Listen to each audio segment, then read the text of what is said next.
All right, it being exactly 1 hour since we broke for lunch, we now reconvene. Thank you, councillors, for your indulgence. That will substantially help. I know we're not quite ready yet, but that will. We're good? Got it. That will be of much benefit to us. So reconvening at 13:44. Sean, can we just shift that backdrop just behind you, please? Sorry, guys. Yep. Thank you. We will now resume the agenda where we... 332. Oh, we'd have to move 334. 331 we've done, so we're back to 332. Page 21. Sure, we have to move 334 first. Sorry. We didn't receive the planning and development report. Oh, can I have somebody move 334 that we received the planning and development report? Councillors Plum and Arthur. Those in favour? Carried. 7-0. Can I have somebody? I don't think you can move to go back into order. No, that's fine. So 332.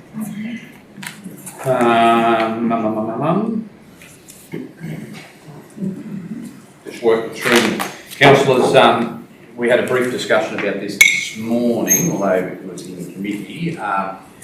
Can I, with your indulgence, can we ask for a detailed proposal of what is required and what it is that council may be able to offer and how it would work for the shop of opportunity? Just, they're looking for a bit of land, they've got some concept that we now have the correspondence. I have personally undertaken to receive 2 meetings from persons interested in starting up that shop of opportunity. Can we ask the CEO and the district manager of our Corden to just give us a bit more of a detailed proposal, work that up? I'm happy to be part of that group, but just so that we can bring a full report about what it is and what's required. We happy with that?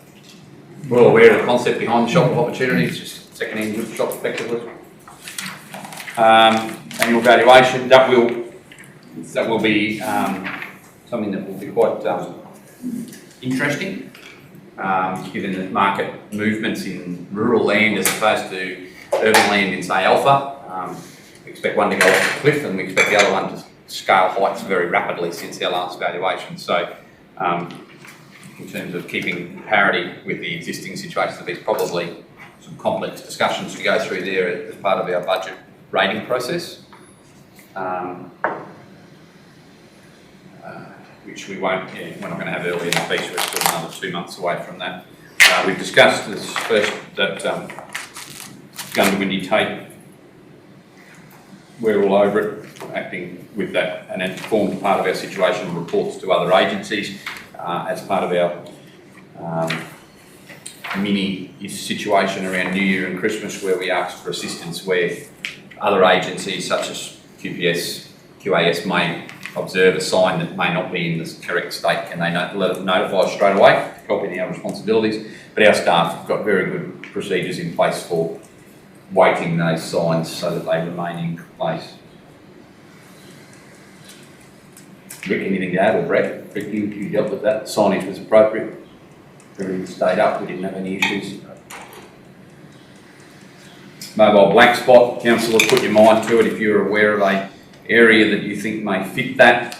Bear in mind that for a tower to get up under the black spot program, there has to be access to backhaul. Backhaul is fibre optic cable. So if you want us to put a submission in on that, please give us the location and what they might be able to actually access. Black spot. I beg your pardon? So that means that it's got to be on this Capricorn Island. Basically. Well, we're not very far off. Pity. It is, because there's substantial black spots in other areas. Well, They do diminish rapidly if you put a booster on your car, but they don't eliminate them. So, yeah, the Pines Creek Road. yeah, it is. You're off. John Farrell, yep, can be read.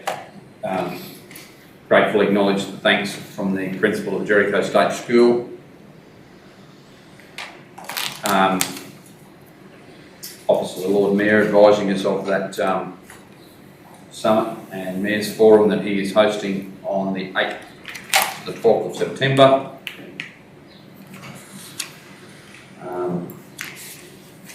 Depending on commitments at the time, we may have a presence at that. Staff matter, your first disability services. This is just an throw to Brett here, but I mean this is effectively.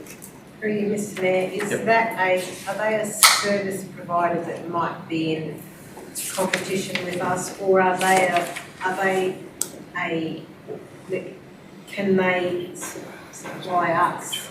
Because we're a plan manager, we actually organise people's plans so they would have access to NDIS approved plan managers. This would be a standard mail out that they send out offering their services to deliver the work underneath it. So we're both a plan manager and a direct competitor to the likes of You First. So They people can't- could choose. What service could they give to us though? Could they provide us with staff? No, they're a competitor. Well, then they're no. But it's very important to understand that participants in the NDIS have the right to choose who provides their services.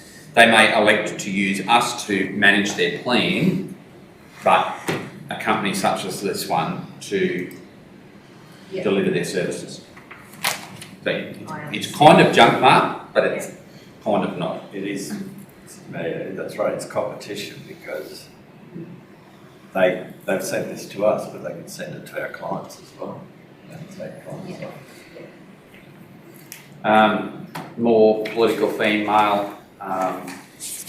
This is the standard formal letters, Brett, that they send when an event is closed out. So that concludes the 2018 event from QRA. Yes. Any questions about that? It's a pro forma document. The ineligible costs, Mr. Mayor, was nearly $79,000 of ineligible costs in that. Yes. Is that a planned rate issue, or have we used or done something that was ineligible? No.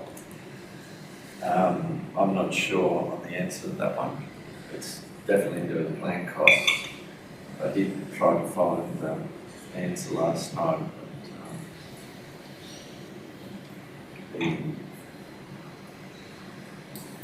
So I'd have to go back to their reporting.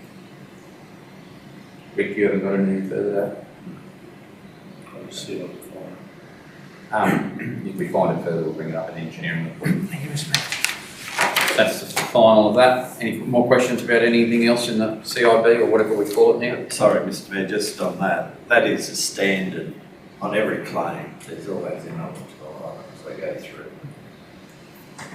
It's they have strict criteria. So when you put a new claim, they go through, yep, that's accepted. No, that's not. But I can find out exactly what that was.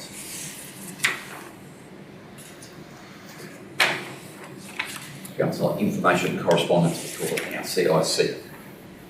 That's it. Can I have somebody move that we receive that, please? Councillor Hanson, seconded Councillor Kimball. All those in favour? Carried.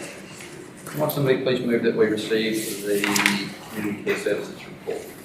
Councillor Gleeson, seconded Councillor Rogers. All those in favour?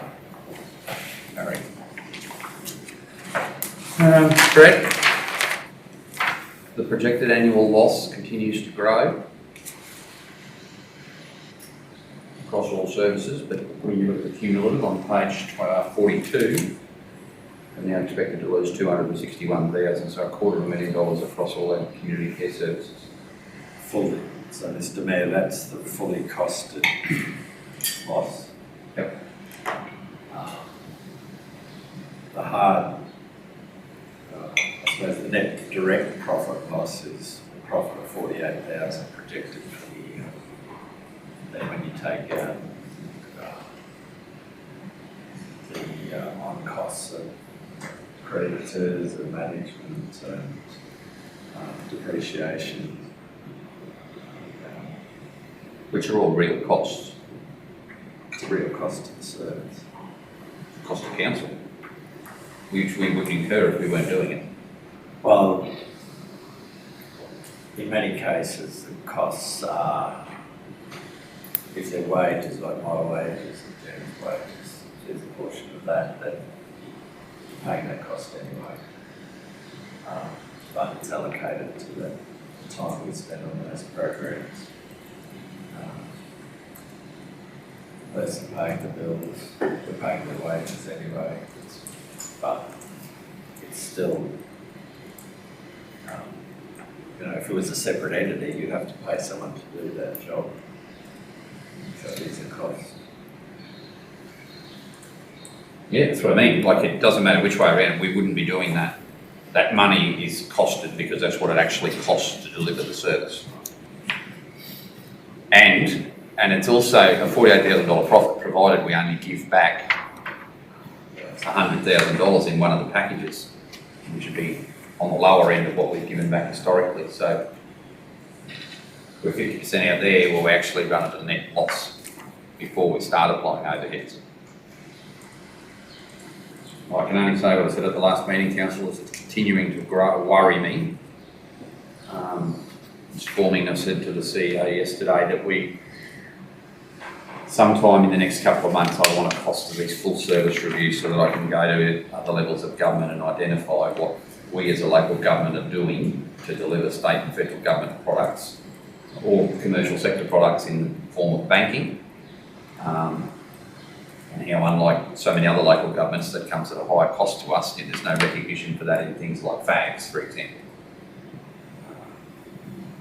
I think reporting of the previous meeting where I was concerned about this may have missed the point, that it's not that we don't want these services. We know that if we don't offer them, no one else will. But ratepayers are incurring $250,000 a year loss delivering 6 federal and state government packages that private enterprise profit from. It's just ridiculous. These products are offered in more closely settled and heavily populated areas. Every single one of these is offered by private enterprise, and they make money out of it. There's only aged care that makes more money than any of these products. It's an extremely profitable venture, yet because local government's doing it under things and under the constraints of local government, we have to operate within the public sector award for administration staff, which is massively higher than it is in the private sector. So whether there's things that can be trimmed internally to sort this, or changed or tweaked or whatever, is one thing, but the fact is that we're operating with constraints that the private sector don't have to operate on to deliver on 2 levels of government, and our ratepayers are losing $250,000 a year every year.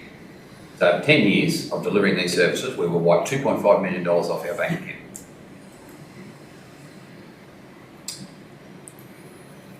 Because if we don't fund depreciation, we all know what happens to us. So even depreciation, we've talked ad nauseum about it, it is a real cost. And I know Brett said that the senior staff such as Jenny and himself would be earning a wage if they weren't. But we'll talk about the pressure we're under. There's only so much that we can do. We don't have the luxury of having a large staff. If they weren't costing their time to this, they could be costing it to an area that's actually revenue positive. They're being costed to an area that's revenue negative. And in actual doing so, in costing their time to it, we take something that was revenue positive and turn it revenue negative. So it's a real cost, it's a real worry. On the other side of that, how many people do we employ through these areas now? Oh, substantial. Maybe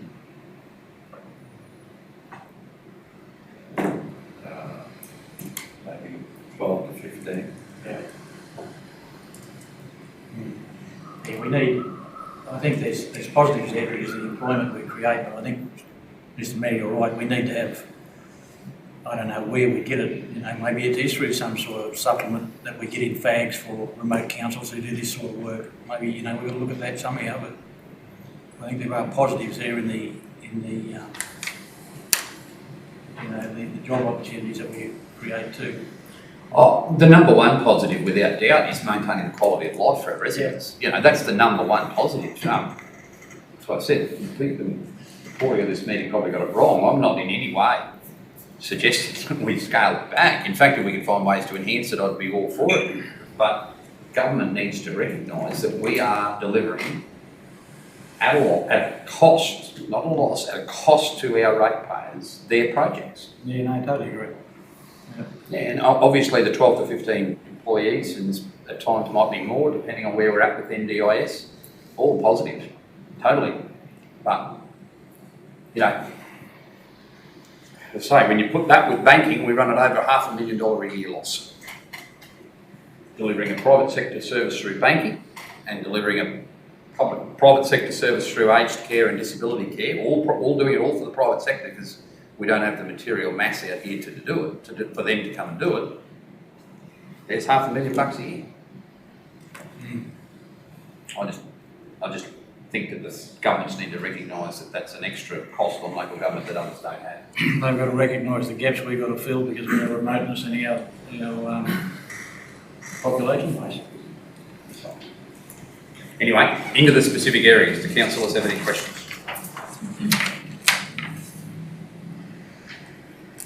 Through you, Mr Mayor, there's still some issues with the data, with the year-to-date variances.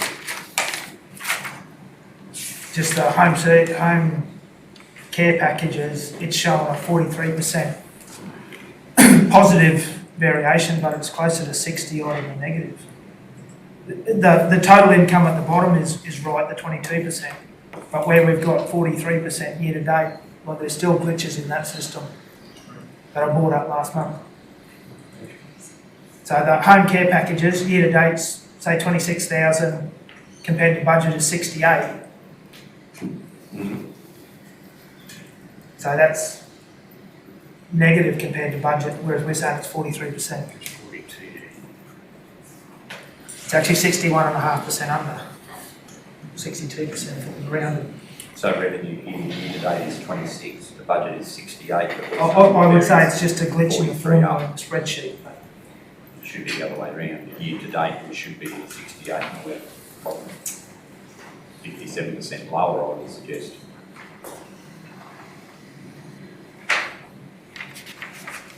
Well, so the one above it's the case of where the formula's right. CHSP Yeah. is All 600. the others are for that one. But we're 613,000 year to date actual in CHSP and 430 in budget, which means we're 43% up. And that's used. It's either a formula the wrong way round, or somehow it's copied from the cell above it. The actual total income, the 22%, that's right. It's just a couple of the inputs above it have gone a little awry. I'll get that checked. There's a mob of them through it, Mr Mayor.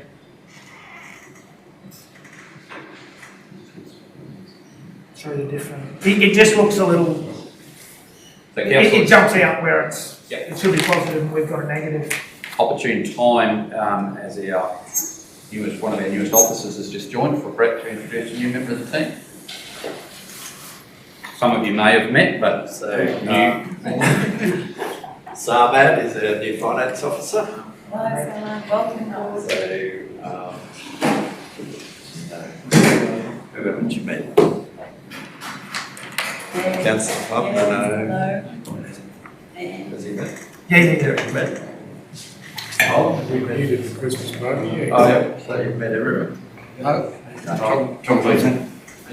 Yeah, Gary Nichols, Julian. On this side of the table, I reckon you're all good. Have you met Sammy before? Yeah. Right, very good. Okay, any questions relating to any other part of the community services business unit? Councillor Peters, Gleeson, Hanson, Arthur, anything further? No, I'll fix those reporting issues. Councillor Plum? Councillor Rogers. Do you want to?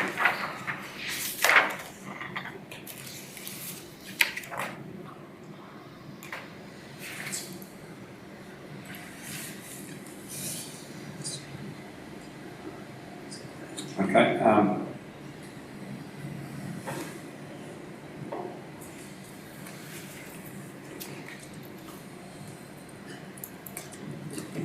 Right. Moving on, 334 is dealt with. 335, can I have somebody please move that we receive the workplace health and safety report from Councillor Peoples? Councillor Plum, those in favour? Harry? Rick or Brett?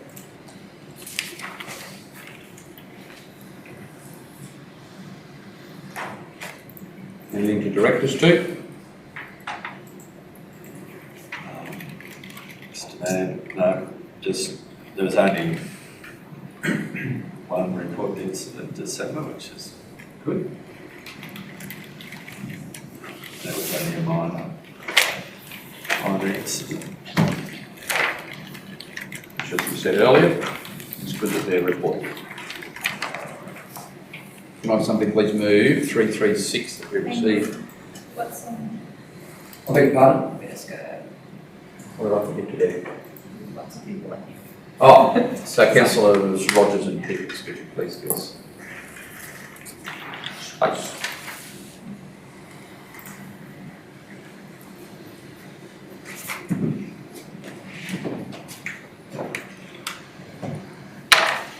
Might somebody move that we receive the project progress report, Councillor Gleeson, second Councillor Plum. Those in favour? Carried. Best one to refer to will be the printout. Brett, comments before we go to questions? I'll just take questions. No? Questions?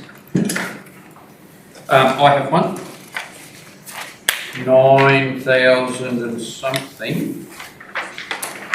766 on overspend on Marlborough fence. Brett or was that through an unforeseen thing, or was that the quote was always that much dearer than the budget? Through you, Mr. Mayor, the quote, the first quote we received was 110,000. Way out, yep. Yeah, so when we received two more quotes, when it came in at just over 80, we thought that was reasonable after the discussion that was held at the council meeting. So that, yeah, 70 probably wasn't going to cover it. That was my recollection of it. Councillors, when we did discuss that at that meeting, my dereliction of duty as much as anyone, we were aware that that was going to be somewhat a little bit dearer. We probably should have noted to amend the budget for that at the next meeting. We were aware before we commenced work that the budget wasn't sufficient. Given our form, the way we're heading, we want, so that's exactly the answer I was expecting, and we knew that, so it's over budget. It's over budget to what we expected when we handed down our budget, but it wasn't over budget with what we expected before work commenced. It's broadly in mind, so that's not on the wrist for me, but I'm amending the budget. So that's fine. I'm pleased I'm going to pass, Brett. Thank you. I'll just make a comment. It is fully funded through the LRCO, and it would be through savings in other items. Oh, It's not definitely. going to be a cost to council. No, it's not a cost. I just think from budget discipline, which we establish a precedent that we will fix out. It's good. And I'm pleased that there's been savings identified elsewhere to offset it, and I'm pleased that it's fully funded. And it's now fully finished. And it's good. It's also fully full of rooms, probably. No. Through you, Mr. Mayor, I was over there yesterday and I drove right around the town, and unless they were all camping under the houses, I never saw any native animals in Marlborough Township. Very good. Thank you, Councillor Gleeson.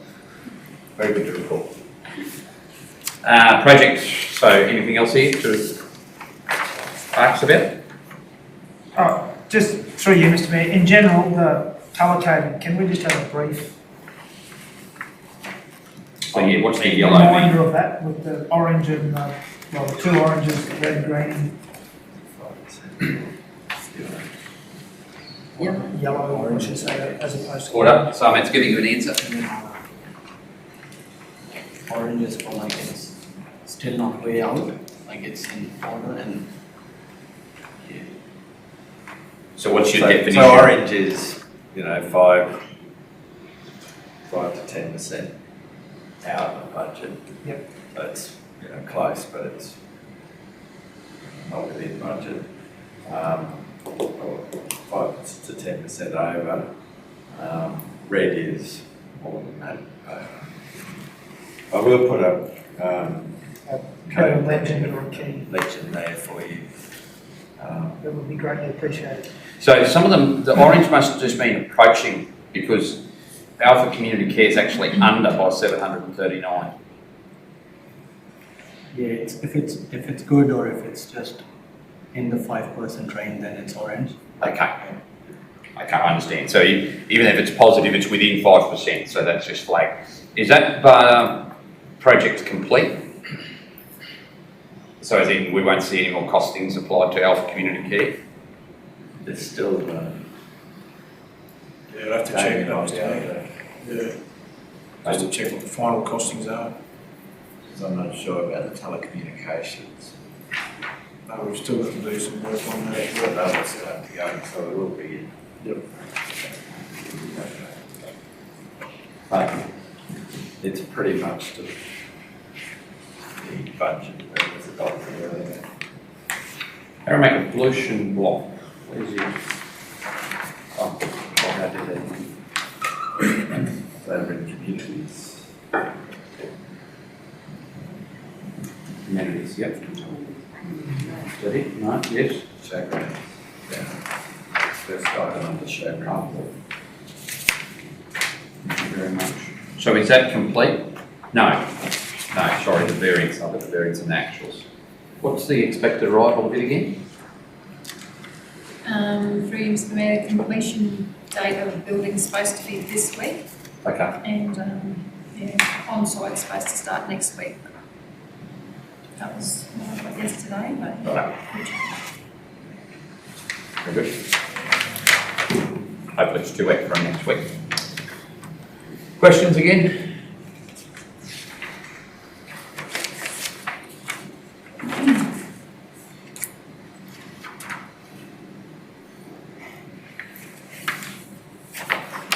You must be scared of our new finance officer. Normally be full of questions, you bunch. I told them you're giving tough questions. Toughest we've had yet. What's the colour mean? All right. I think we're right. Thank you.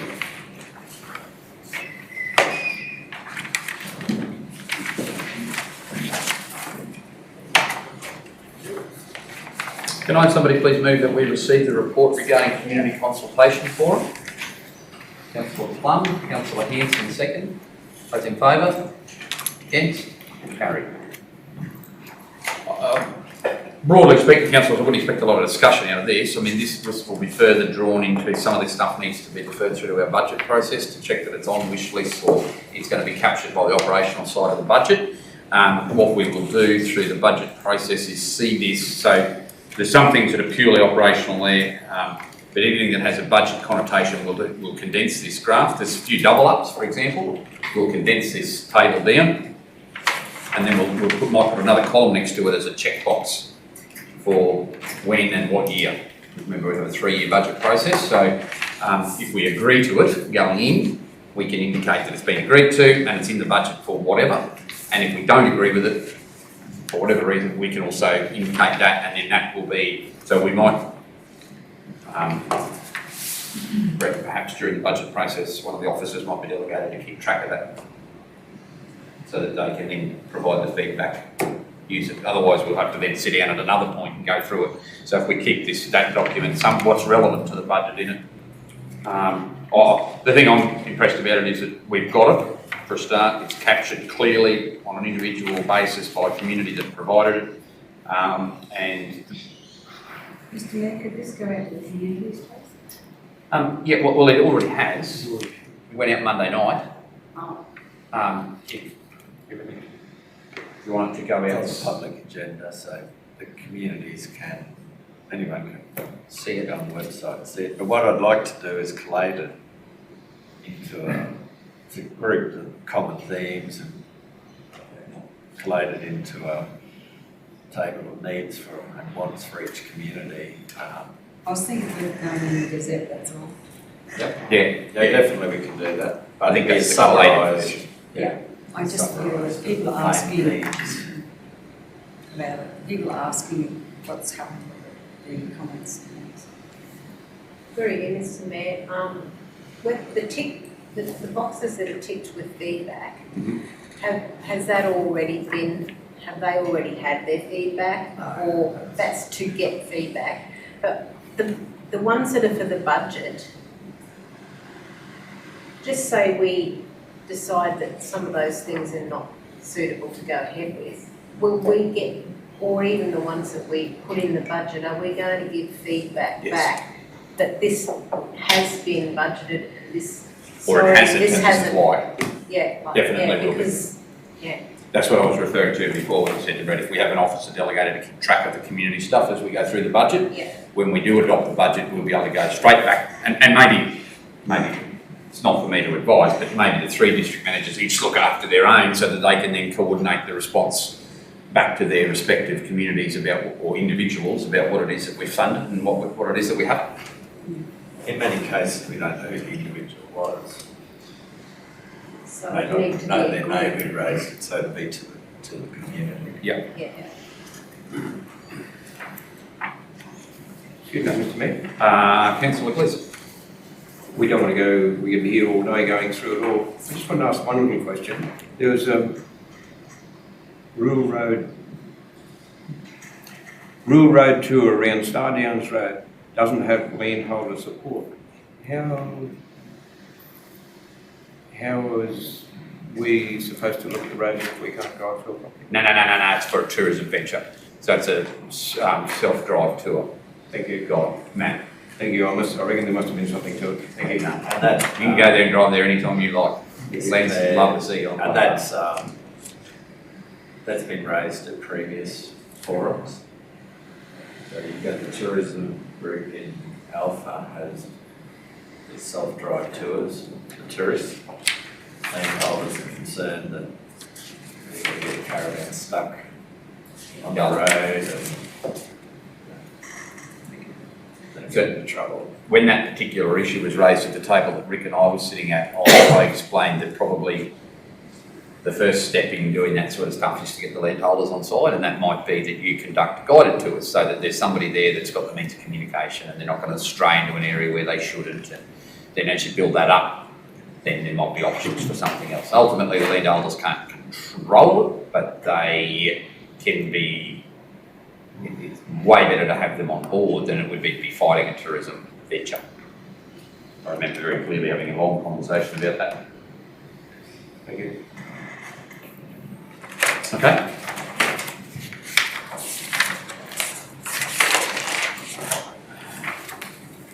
Can I have somebody please move that we received the letter and invite the Chief Executive Officer of AQTA to attend the March General Meeting of Council? Oh, sorry. Did we move that one? Yes, we did. Councillor Rogers hasn't. Oh, sorry, Councillor Rogers, you're leaving us. Are you? For 338? Last one. Oh, unless you want a question for it, yes. No. No, yes, we're finished. No, yes, we're finished. Thank you for whoever picked that up for me too. Damon Vision, good on you. No, I didn't. COVID is the listed reason as to why the CEO wasn't here today. Can we just receive the letter and invite them to attend the next meeting? I think the letter on its own is not addressing the concerns. Yeah. Councillor Plum, seconded. Councillor Hanson, those in favour? Carried. Councillor Rogers can rejoin us. 339. This is, remember, a briefing from the last meeting on the banker role that we now enjoy for the Outback Regional Roads Group. This one, the last one was for the Strategic Water Alliance. This is for the Outback Regional Roads Group. Tender evaluation for bridge inspection. Rick, anything to report here that you're aware of? No, it's about 4. So are these the people that are going to be monitoring the bridge at the Alice? Are these? At the west side. At the Alice, No. Mr Mayor, what this is about is any of our structures that require inspection. Every couple of years we're required to inspect our bridges and make sure they're safe for traffic, and then to identify any repairs. So council entered into a region-wide process with the other councils in the Rapid area to engage a party through a contract to come and inspect structures throughout the area. And that's what this is about. That would be, council's cost in this is about $8,000, so it's not a major cost, but it's important that we have our bridges inspected for safety. But yeah, this resolution is about appointing a preferred contractor to do that. For the whole For the whole group, Rapid group. or those that have chosen to participate. And of course, we have opted into this one. Is that correct? Yes. Any questions? So this includes main roads? No, they do their own. No, this is only our bridges such as, basically down Alpha. Portline Creek, Oh, I see. Branch Creek. I'll move the recommendation, Mr Mayor. Councillor Pickles moves, seconds. Councillor Hanson, those in favour? Carried.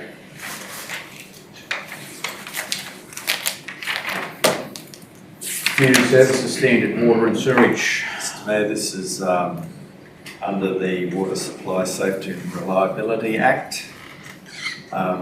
We're required to have a customer service standard, which we do have, but it has to be reviewed every 5 years. So basically you're asking council to review that. That standard. The main element is the key performance indicators, and so it's how long we respond to events and meeting water quality guidelines. What's our tolerance in terms of both water and sewage? So, just one there I noticed in table 3.1, with regard to service connections, how long does it take to commence installation of the connection for water? 7 days, and for sewage 14 days. So that's just saying to commence, it's not saying to, No. so it's just commence. Is that still enough time? Well, it says from payment of the fees, not from the audit, you know what I mean? So we'll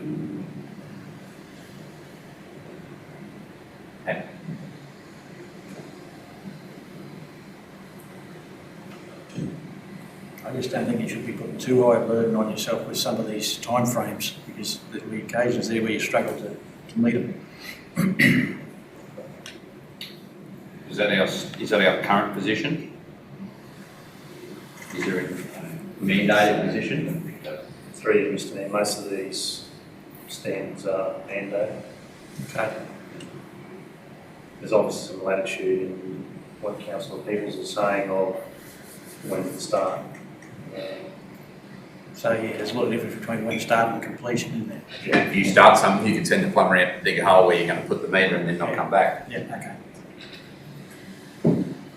But, I mean, I think genuinely you like these documents to reflect a serious intent. So the officers think that 7 days is impractical.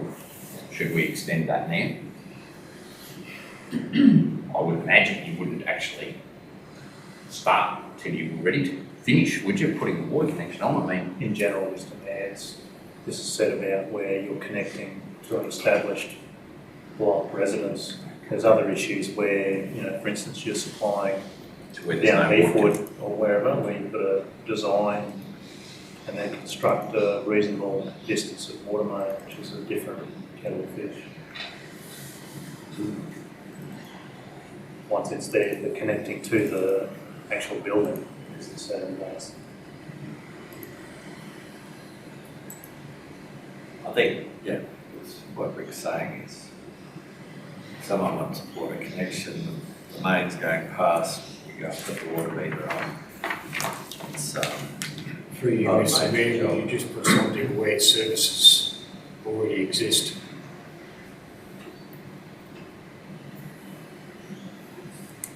Well, that already exists in the next box. Look, if you look, are there any conditions for connection?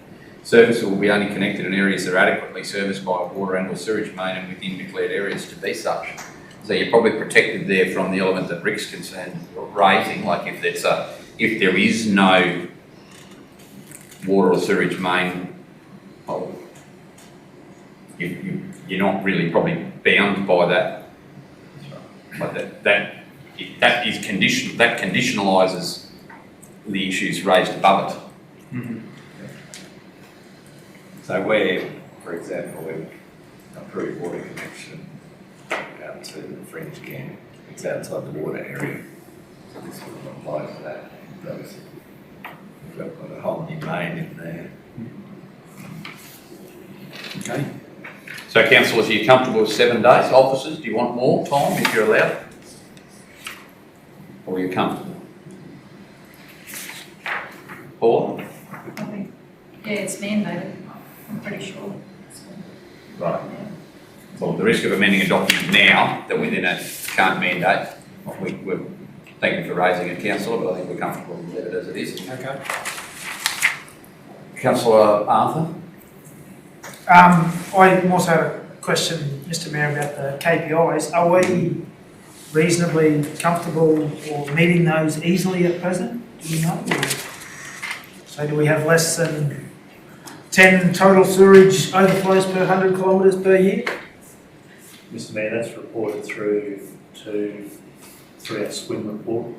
So anything that is outside that, it monitors the times that we take to respond to things, it monitors all that sort of stuff.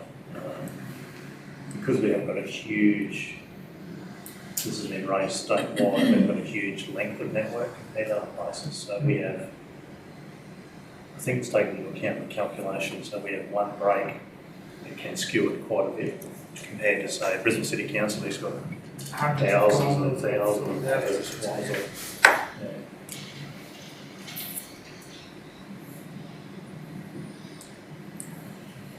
But generally, we don't have tender issues with this. Yeah. So that, We can, that Code. code data is just there. it's on the Website, website. so I'm just Yep. We have to publish You can every check. year. our outcomes and what we've achieved. And it's uploaded monthly, that data, too, elements of it. Is that right? We have to publish the swim report every year. That's So that was published in December and then updated in January, I believe. Okay. It runs on financial years, but by the time the reports get put together and then published, it takes a while to, it's got to go through the government, Queensland government first, then back to us. Any other questions?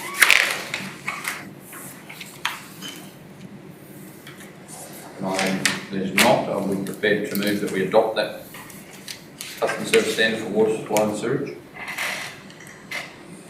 Councillor Plum is, Councillor Gleeson seconds. Those in favour? Carried. 7-0.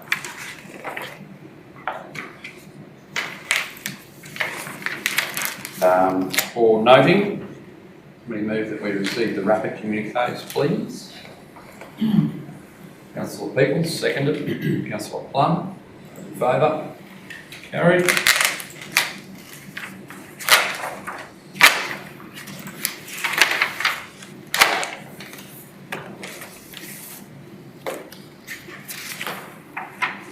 Three, 1, 2. Move that we receive the report on the local government remuneration project. Councillor Arthur, seconded. Councillor Gleeson, in favour? The report noted our submission that Elected members' local government remuneration not to change, and they must have listened because it is not.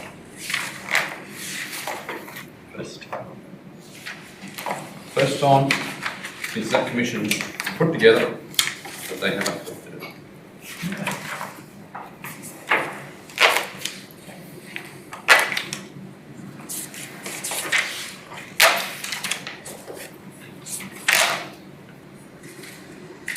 3313.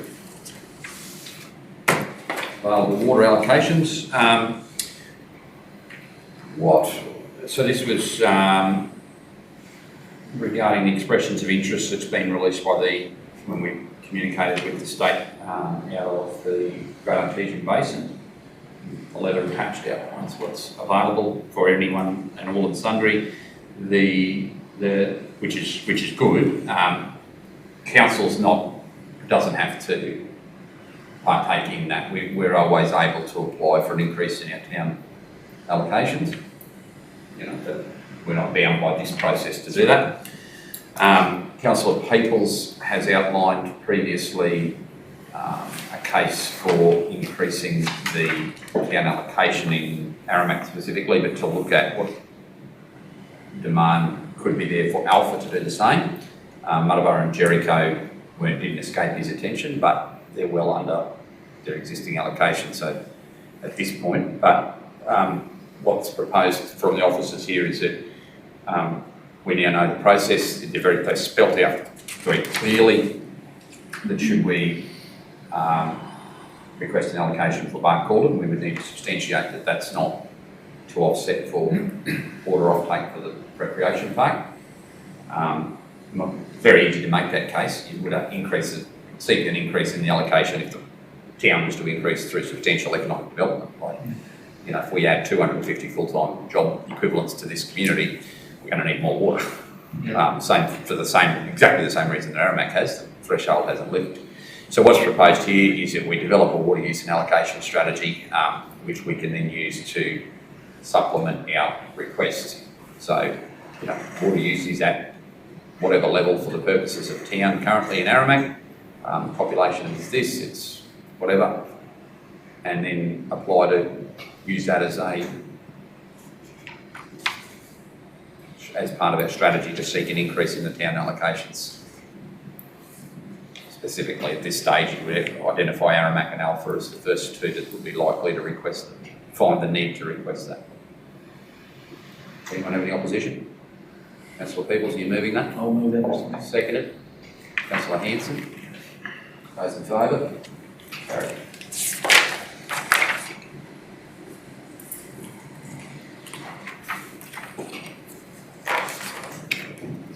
Sorry.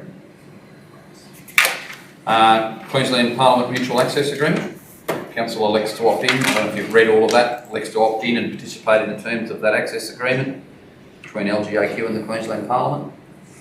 So what's this in layman's terms mean, Mr. Mayor? It means there's a minister out here and they need like a visitor. If the minister's driving through and they need to say partake in a cabinet meeting, they can access, they've got the right to access one of our rooms to have that meeting, to use office space, provided we're not using it. We're still got to get approval. And likewise, if I'm in Brisbane, or we are in Brisbane and we need to hold a meeting on behalf of council, we can use the parliamentary precinct to do it. So it works both ways, yeah. That's it. It's just we all know that they'll hardly ever use our stuff. It's probably a gesture on their behalf. That if you're down there and you need somewhere to meet someone on official council business and they don't need the rooms for their own business, you could go there and use it. You just got to ask the clerk. So you could line it up before you go. Like you could organise a series of meetings for the day where you get these people to come to you and you just set up at Parliament House and they come and go from there. Yeah, I think we should opt in. Good of you, Councillor. Somebody going to second that you think that? Yeah. Councillor Plunt, is all in favour? Yeah. Good. I signed the actual agreement prior to Christmas and the staff didn't know anything about it. Now it's all official. It's official. 3315. Well, like our current staff don't think about it, I should say. Right. We're going to just set to one side the recommendation and go through options before we go to formal debate or resolution on this, please. And the best place to start on those options is page 158 of your agenda. I mean, there's some material in the middle there, but the figures are what 90% of you need to discuss. 90% of what you need to discuss this. Quick history lesson. We know we were turned down under this exact thing last time. We just didn't quite get a few things right. We also shot for the upper limit. The federal government spread the money as broadly as they could, and effectively that meant even though we qualified and passed the approval process, we didn't quite make the cut when it got to the political level. We understood at that point there was still a need to do something, community desire to undertake some aquatic related activity. BBRF round whatever it is now back, 5, which we were told it would be. Similar conditions but broader pool of applicants. Conversations have been had by staff in the lead up to even this coming out to identify ways that we can get some cost savings around the aquatic centre here. When BBRF round 5 was released, they had met with experts, Christopher Taylor from TP Aquatic, as you can see, and also other providers of aquatic services, and come up with some options for us to consider. So we spoke to pool architect. No water safety analyst.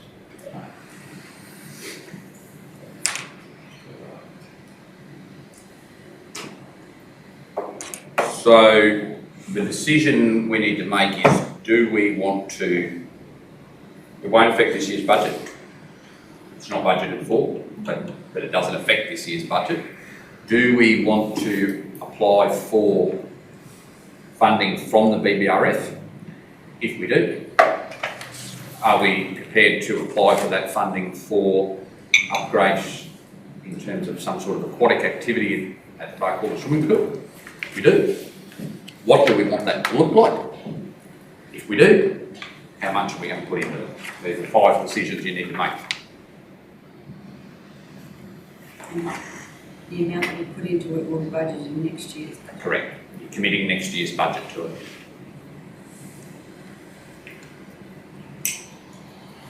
Mr. Mayor, is there a percentage that we have to put in compared to what we're asking for funding? You can ask for, it's a 75% grant application, but you can ask for that to be upgraded on the basis of need, and how you do that is you get a letter from QTC stating that council's in a position of needing to do it. I would suggest after our grant assessment last time, where we didn't really contribute much at all, that you'd want about 10%. I think if you put 10% into a staged project, you are, so you can then tick the box in the assessment criteria that you are financially contributing to the project, and you're also demonstrating to the government that you can't spend all the money that you might have at your disposal now, because this is stage 1 of what could be, you know, I mean, that's a hypothetical. It could be, you may elect to never do stages 2, 3, 5, but if you put something as a staged project, governments aren't necessarily the opinion that you're trying to get everything at once, that you're prepared to take the strategic approach. Do what you can do now, do what, you know, spending within your means and obviously within their means, and then if that's done to a suitable standard and is successful and there's a demand to do stage 2, well then apply for stage 2 futuristically. So there is no rule. It says it's 75% that you can seek dispensation. I would suggest we'd seek dispensation so that we'd only have to contribute around that 10% mark. And last time, the feedback from the last grant was, 1, we asked for too much, and secondly, we didn't contribute anything. So they've suggested we basically halve what we asked for and make sure that we contribute some cash to the project. We're in your hand. I'm in your hands. Just to speed up the process, I would suggest if we're going. So the first thing we need to work out is, are we going to apply for the BBRF grant for something at the pool? Something. Yes. Yes. Yes? Yes. I think, Yeah. Right, okay, done. So that's questions 1 and 2 solved in one answer. I would suggest now, realistically, that options 3 and 4 are the two we need to choose between. Councillor Mr Beck. Mayor, just some of these figures that have come through from Chris, and the one I'm looking at is a 25 metre swimming pool. Alright. $1 million bucks. $1 million, you know, we built Aramak for 2.2 and Alpha for $4 million. Does that look a bit light to anyone else? Well, there's one difference between those two bills and what this one could be. What's that? What's his name? Yeah. I don't know, So, Rick, what's that fella's name? No mistake for this. I can't recall either. But there is one big difference. How many lanes are we talking here?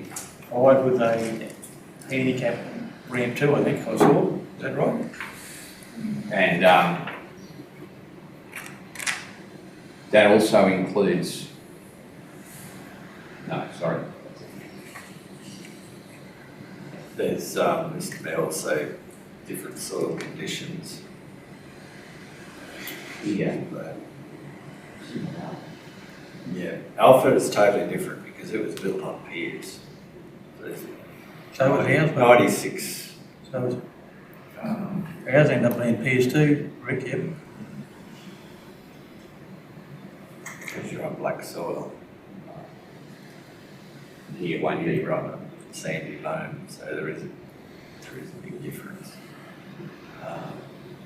So that's the one question I've got. The second question I've got, do you actually need to build a second swimming pool?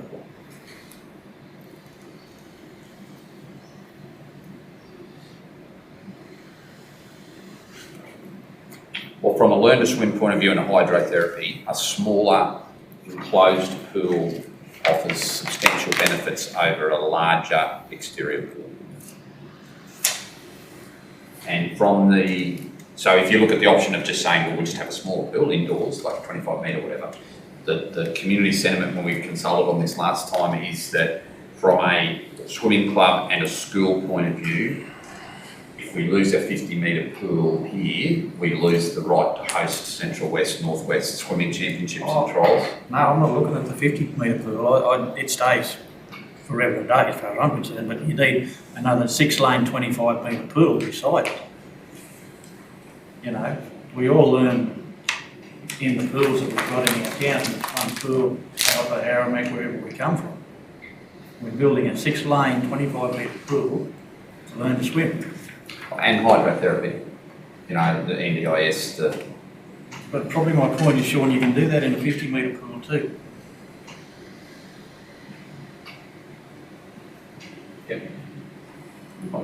see your point, you can do it, it's not as easy as doing it in a lovely covered heated pool, but you can do it for longer. Happens to me, the demands just for this season, learn to swim, people trying to use the pool, it's quite competitive over there, fighting for a lane, fighting for Just to get into the facility. to get, you've got people trying to do learn to swim, people doing lap swimming club wanting to do their training. So there's enough use there, Brett, you reckon? Excuse me, Mr Mayor, there's a fair bit of that reason because the pool's not open very often. The pool's not open often. Open every day. Even not all day every day. Never happened. Tim has made a suggestion for not opening all day is it's close to the heat of the day. We have actually extended the opening hours of our pool to 7 o'clock each night, except for us. So we have increased the hours this season. So it's actually open longer this year than it has been any other year. Well, getting back to the, getting back to this, we haven't put anything in the budget at this point in time. So how can we move forward on this? Is it just an application? We're just putting in an application, Why this it's not year? actually costing us anything at this point? Till the 1st of July. Till the 1st of There July. will be some costs with getting concept drawings. put in the application. And we have to, It's good. With the design fees and preliminaries here, 150,000, is that our 150,000 to put in the so application? that's not, so that would be if the project went ahead, if you need the detailed construction drawings.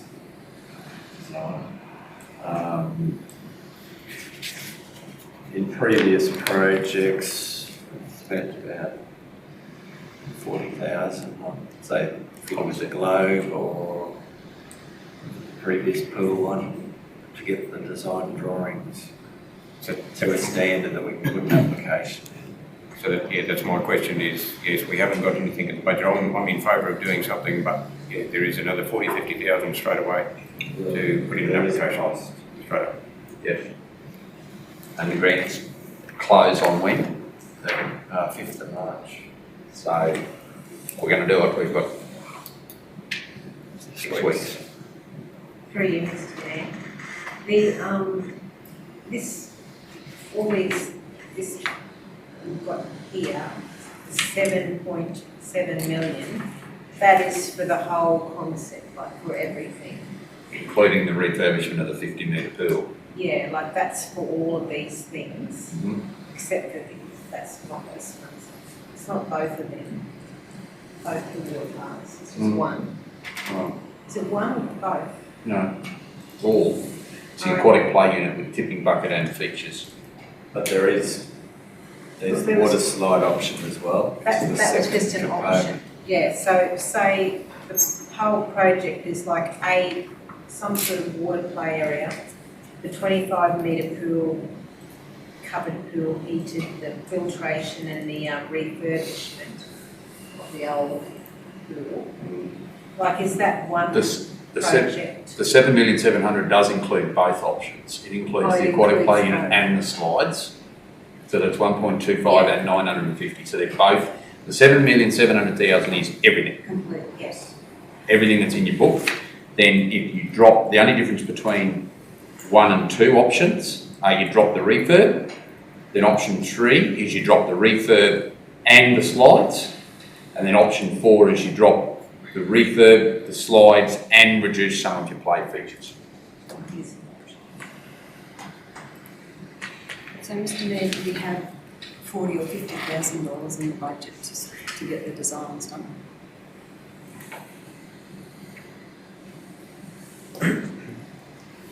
We do have, Not allocated to that, but we we do find have it. an economic development. Through you, Mr. Mayor, if we don't refurb the main pool, we can have a limited life. Rick? Life limitations on the 50-metre pool if it's not rehab? I think our previous pool experts have reason to believe that you can get another 5 to 10 out of it. Probably need to upgrade the filtration system to get better water quality going forward. This, Mayor, just following on from that answer. So as part of this, the cost that filtration includes the upgrade of the filtration of the 50-metre pool, which is a major issue with the I was just looking through you, Mr. Mayor, looking at only one option, refurbs a new pool. But if we're going to put in a second pool and all that, wouldn't we be better off trying to refurb the new one so it's all that same lifespan? Did someone check whether the BBRF grant will cover refurbishment?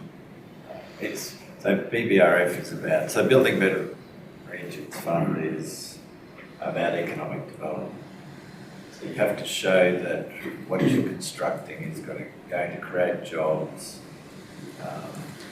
So that's why we put in the play equipment, so we're attracting more visitors to the town. Increase The hydrotherapies. hydrotherapy, so it's, we've got to show economic development, so it's not about maintaining what you've got.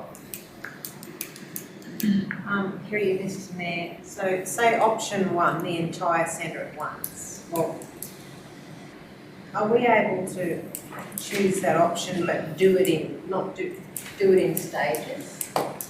Or it has to be? Well, option 1 is, Option one, option 4 is a stage of option 1. And then option 3 is a little bit more, and then option 2 is a little bit more, and then option 1 is everything. So if you reverse them and say stage 1, stage 2, stage 3, you know what I mean? Like stage 1 is part of it, and then you can do a little bit more, and then a little bit more, and then a little bit more. stage four is a little bit different, like just reduce weight, That's the only difference. whatever, but It's literally the only difference, and you can put that back. It's just that saves you $250,000. so when, on the option 3 and 2, there's nothing about 25 metre pool, is there? Yeah, yeah, that's static right across. Oh, yeah. So if you start with option 1, you just take something out at each stage to go to option 4. I think we need to do the entire centre, but not all at once, like in stages. Like, I don't think we got 700,000 to do it. yeah, we can. Mr Mayor, But eventually that would be the goal, I would think. yeah, I agree that that's probably the goal, but if you come back to something like option 3, where you don't do the refurb and you don't do the slides for now, and we've still got to find $5 million, and our 10% is 500,000. But that gives us the opportunity down the track to try and find that other 2.7 through some other grant funding The next round of BBRF. to do the refurb and what have you. And, you know, Sport and Rec grant or an open Yeah. spaces grant or so just at this stage, I'm probably, unless councillors convince me otherwise, I'm probably in favour of option 3, and we do the refurb and the slides at a later date, because we're probably going to have to commit 500,000 in our next budget. Anyway, we're still going to have so that point that Councillor Peel's making, we just need to stop on that. We are, Rick, going to have to spend on the filtration plan a substantial amount of money anyway, are we not? Is that the advice still? Yes, and I think that's part of those But- dollars. but Brett. that- No, I know it's part of that, but what I mean is if we opted to do none of this, council would be up for, in the order of 400,000 to 500,000 for a new plant room. That's about the indicative prices We we've seen? still do have to review the filters, yes. That's right. In the near future. So if the grant's successful, for the same amount of money that we would put into renewing the filter, we actually get the whole new thing. and that's part of option 3. Option 3. Yeah, I'm just highlighting the cost benefit here. Like if we put in for this and get it, our contribution will be $500,000 to get a new 25 metre pool, some water slides, the new filtration and pipe work for a 50 metre pool.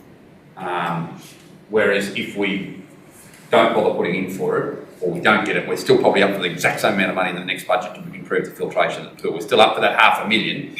This is spending $500,000 to get another 4.5. Totally agree. So Yeah.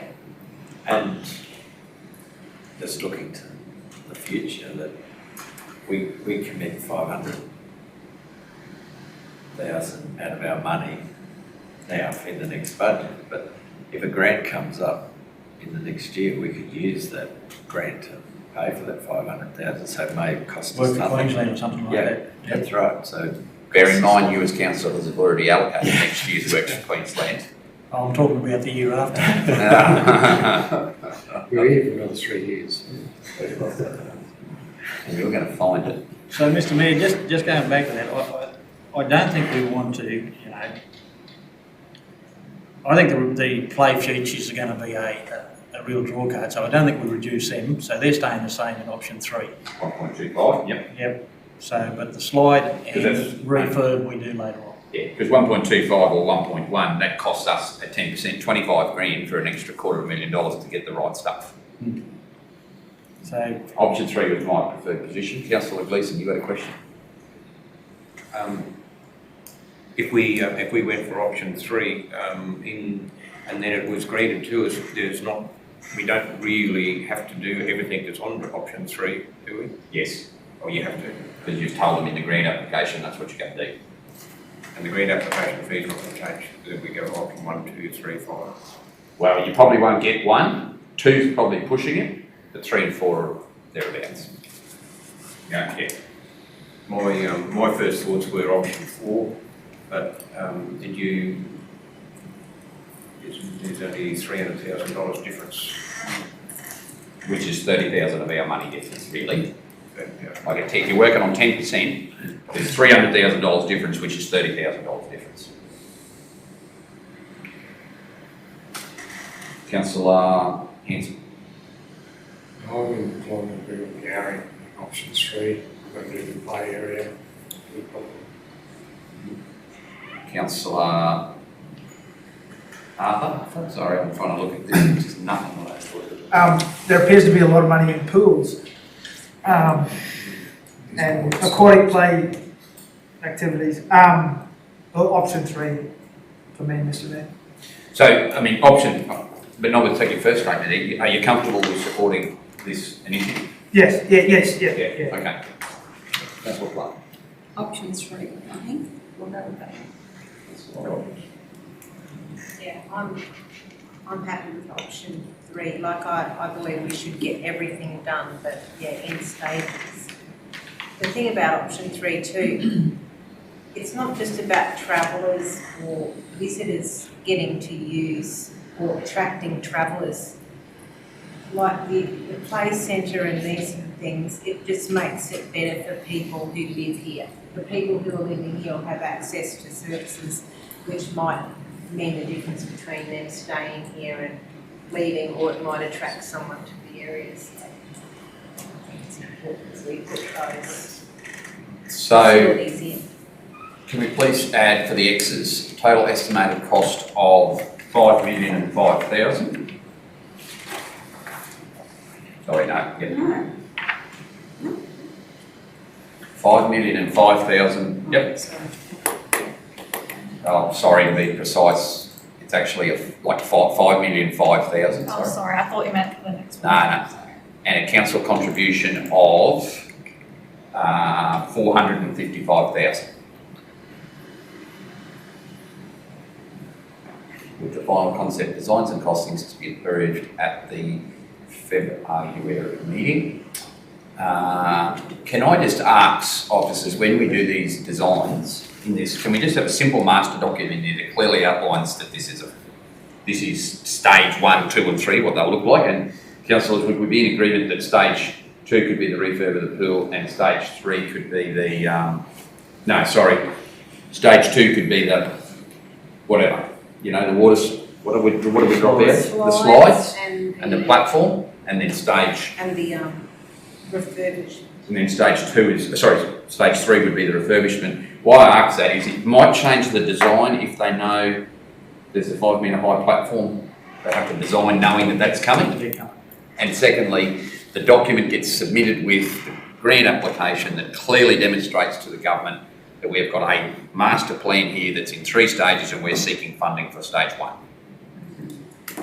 We happy with that? And, more broadly than the government here, we can then take that plan to the community and explain to the community, this is what our concept for your, and then we've consulted already on this. So we did our community consultation this year. We had a full series of meetings last year. So we've already done the consultation. We can go back to them now with what our master plan for what will be known as the Barcoolan Aquatic Centre is.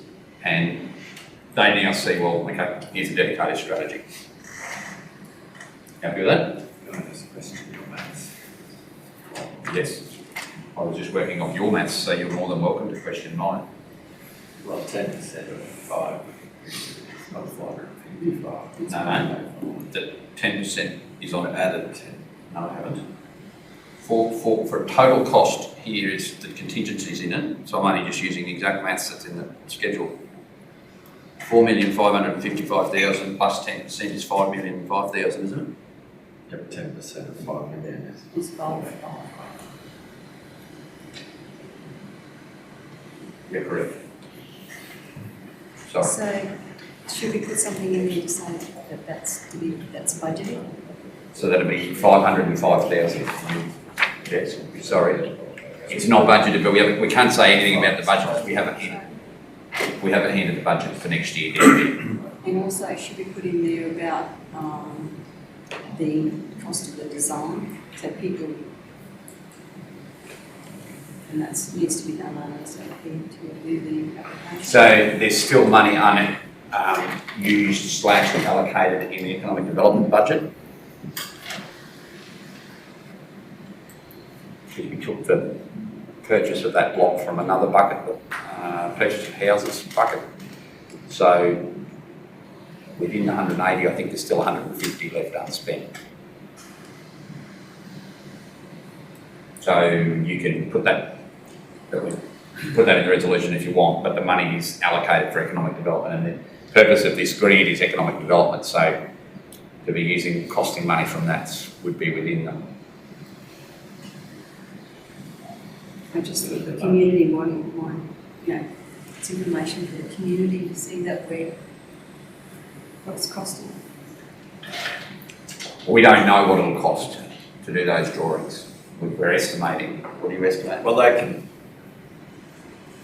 community, once again, can read these on the. Yeah, but the design, On the concept initial design, Beck's talking we about. need to find out what they are. So we'd be guessing to put it in there. Yeah, that's right. But it will come out of the economic development budget. It's Already approved. it's already approved. All right. Councillors, we have a resolution. You are correct in questioning on maths too. You've got one correct.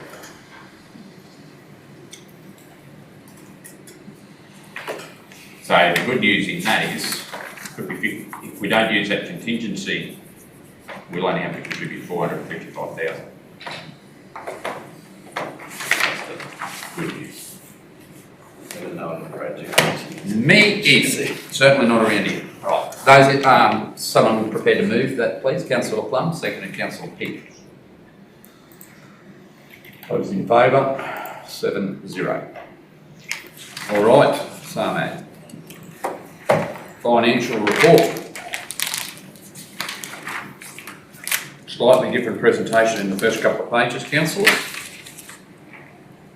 Councillors, as I alluded to this morning, asked SAMAD to come up with some simplified graphs and tables to present to council. So any feedback that you want to give on those, whether you like them, you don't like them, you understand, you don't understand, let us know so we can get them right. Councillors, I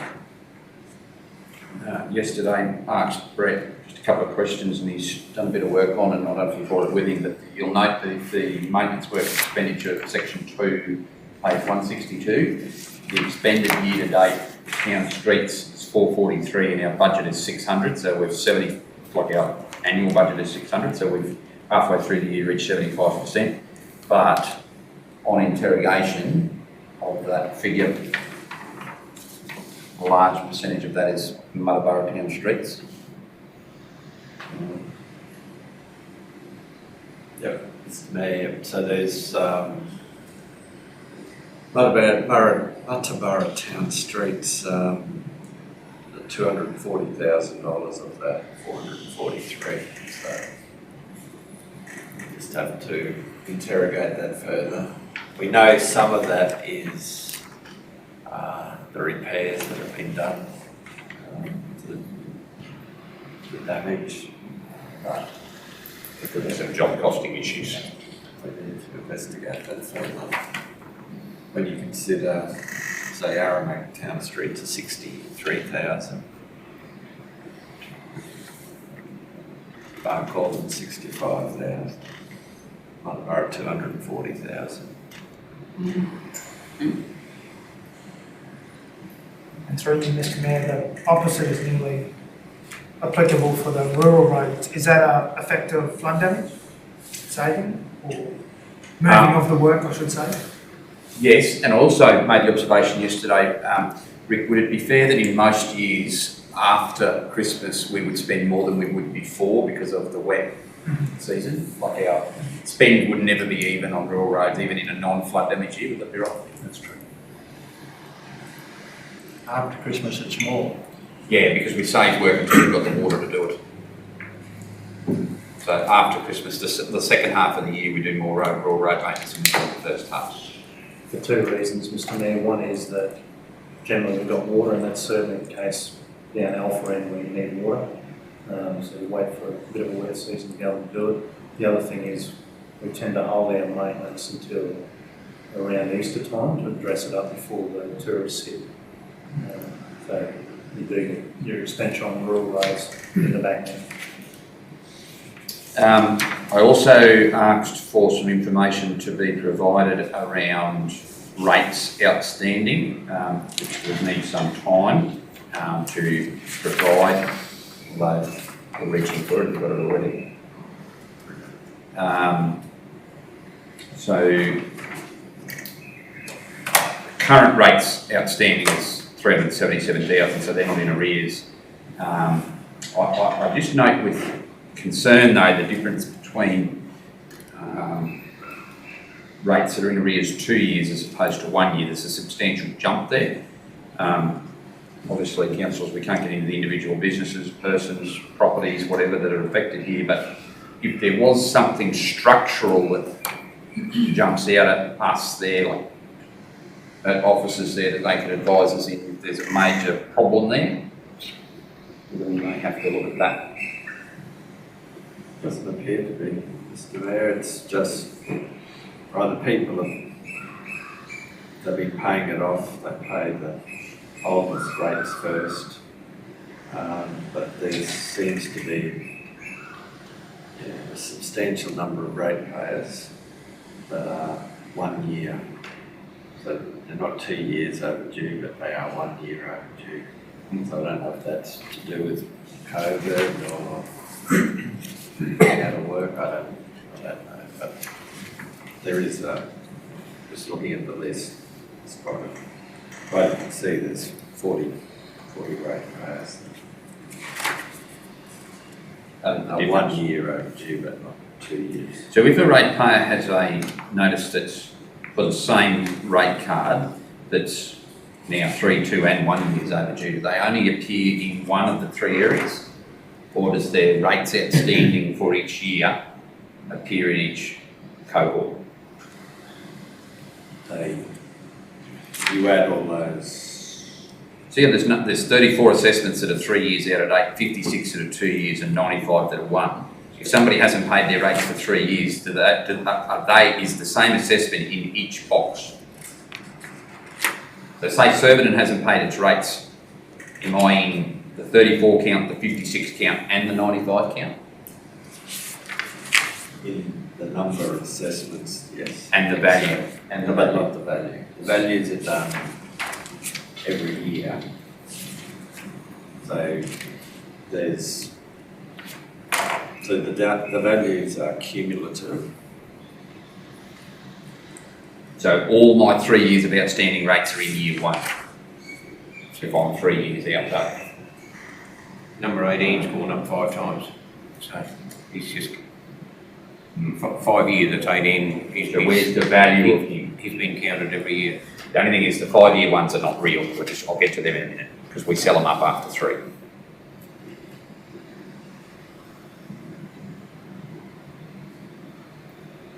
So it's only 22 people. The dollars are separate each year, but the assessments are cumulative. So the other way around. So the dollars relate to each year that they're outstanding, but the assessment, if I'm 3 years out, do I only appear in the 3 year box, or am I back in the... You're in every year then. Okay. All right. So that's why they double. Yeah. Or nearly double. From when you get to 3 years back, they're virtually double, because a lot of them are all in the same ones. So on the 4 and 5 year ones, Brett or Jenny, or Samad, how many of these are these fictitious blocks of land out here that we've been issuing? Well, not fictitious, they're real blocks of land going to fictitious people. Sorry? 13. So, is it 3 years? Like, are we at the process now where we can finally do something with some of them, or no? We do it every year, but at the end of the process, we no longer acquire them, so they continue They just continue on. We're at, Mr Mayor, we should be at the stage where we can acquire them. I think that last September rates notice was the 3 years from. What happened is we wanted to acquire them for non-payment rates, and then when we went to do it, the solicitor said we didn't serve the notices properly. So the 3 years has got to start again. So we had to wait for another 3 years. Mind you, they've been outstanding for 60 or 70 years. These people don't exist. Like, At least. So there's blocks at Sardine, Little Sardine or just Sardine, which used to be a township between Munnabara and Aramac. But we've been issuing rates notices to these people, to non-existent people, because we can't find them. So we need to acquire that land for non-payment rates, and then make a decision, do we sell it to the neighbours, or put it up for auction? I don't know what we do with it. well, we've got to acquire it and then we'll work out that after the fact. So, can I, Sorry, there's also, there's blocks here on the Moon Creek, which we probably shouldn't sell, considering previous discussion. There's land on Bricklaw Street, and there's one right down the end of Oak Street. Ash. Ash Excuse me, Street. Ash Street, yeah, it's at the end of the street. That we can't find the owners for, so we need to. so on these ones that we're circling out, can I ask that for the next meeting, we have a report of these blocks, commence the process to get rid of them? Is there any at Scarborough? Or Anyone, in sorry. Scarborough? That other little town that was none there? Okay.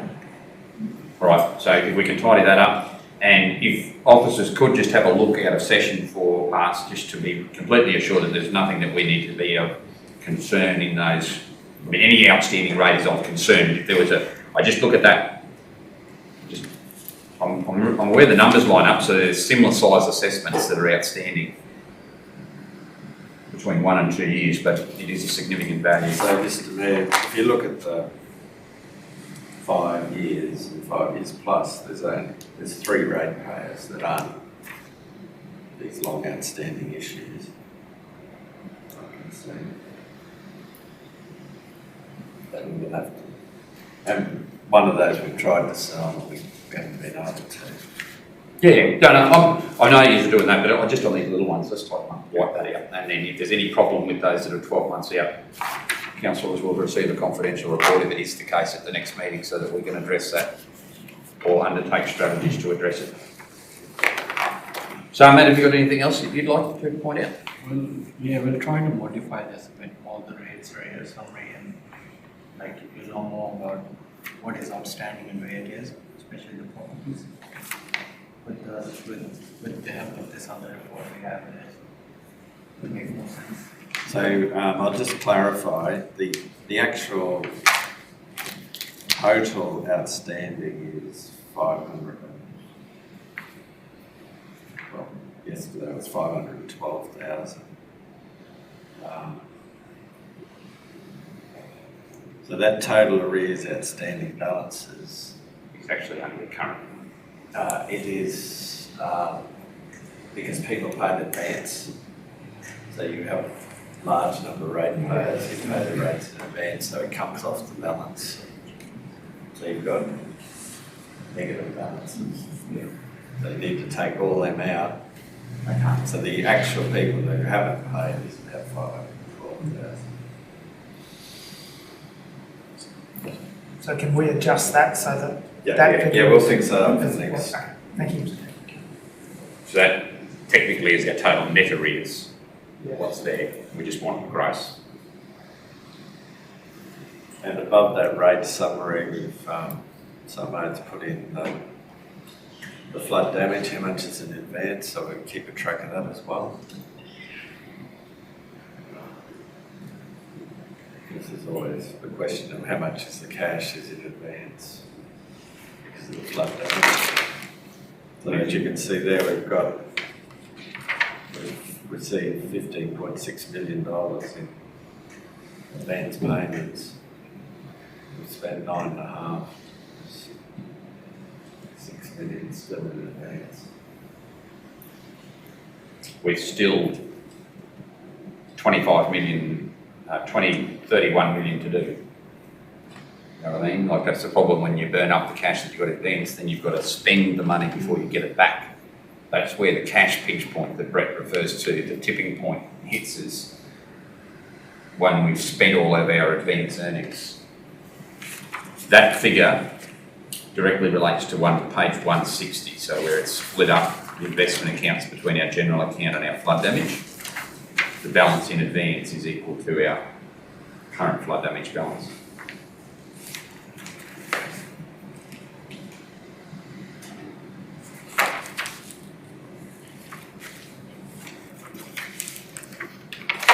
All right. Mid-year budget review. Page 167. Brett? So, given you on 167 is a high-level budget overview. Then the following pages is a breakdown under each function of council. As I think it's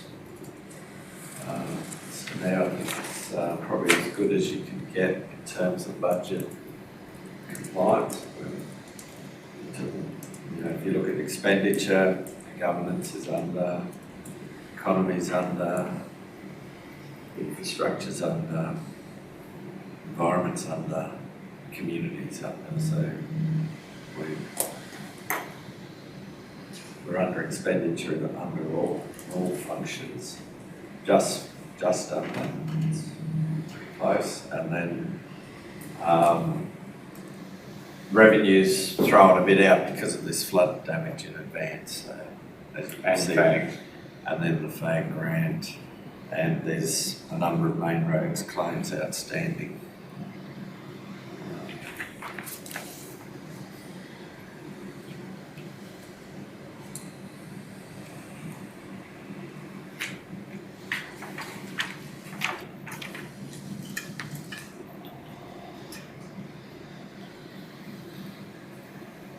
And it's broken down by goal.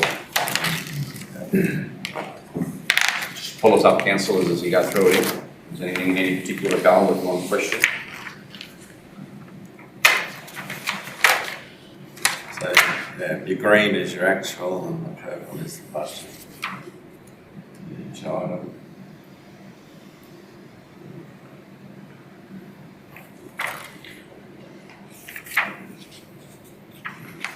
So, Brett, just reading this, so I'm just looking at the economy now, but our actual is below our budget, so we're reading all right there. And when you look at our revenue too, it's down about 500,000. So is that going to, will we catch that up, or will that affect our bottom line at the end of 12 months? Because our revenue that we've budgeted for that we're not going to get. Some of that is to do with capital grants that we budgeted for. This is the problem with capital grants, they throw our budget, or grants in general throw our budget out dramatically. So there's and they don't, the capital grants don't affect your operating position. But they have to go into your operating statement, which is a bit strange. Well, I'll go to another one, governance. Yep. You know, we're tracking all right on expenditure, but we've got just over 4 million in actual, and the budget's 5.2. So that change there. Yes. So that one is to do with the FAG grant, because we got half our FAG grant in advance in June. Now we're assuming we'll get it again in advance in June this year, but there's no guarantee.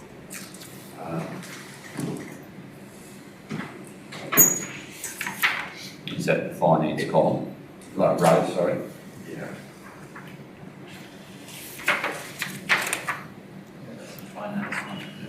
See, I reckon we're $1.6 million down on the fag grant at the current position. Assuming we're not going to get money in June.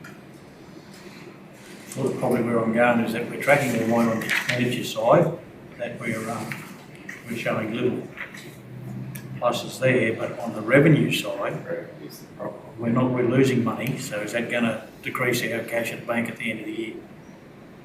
Well, potentially, but that's what I'm saying, we don't know. We don't know whether we'll get the 50% fag grant in advance again in June. I can't see the government not doing it given the current financial situation, but never know that. They may or may not. And really that's what we need to, next time we're lobbying government, is stop chopping and changing the grant payments. Just have a set days that we get it. It was always every quarter you received your fag grant. August, November, February, May.